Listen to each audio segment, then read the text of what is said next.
السلام عليكم يا باشمهندس. ده بولي لاين قدامنا اهو. خلينا نعمل له فيلت. هنقول اف انتر ار انتر ونديله ريديوس مثلا 3.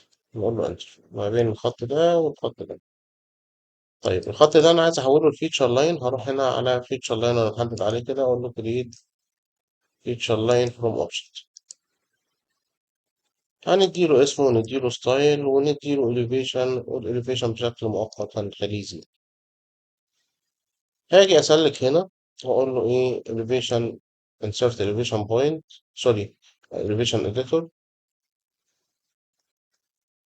وبعدين نيجي يا سيدي على الايه، على القائمة الجميلة دي، ونقول له عندنا أول نقطة. مجرد ما بنقف عندها بيديني مثلث عندها كده، بقول له أول نقطة دي هنديها منسوب 13، وآخر نقطة هنديها منسوب مثلا 14.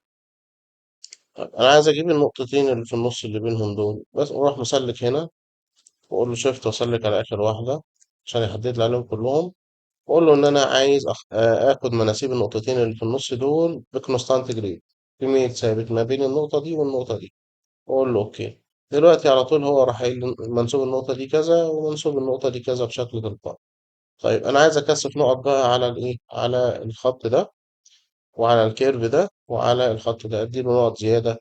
فهنا اسلك على الفيتشر لاين واروح اقول له insert elevation point، واختار increment واقول له الانكريمنت بتاعي مثلا يبقى كل 20 سم.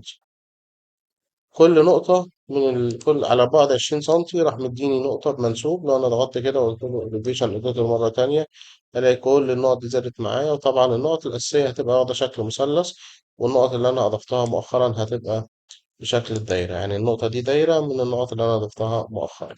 أنا جيت بصيت كده على مثلا المثلث اللي هنا ده، ألاقي ده من النقط الأساسية الأربعة الأولى اللي أنا حطيتها على الخط.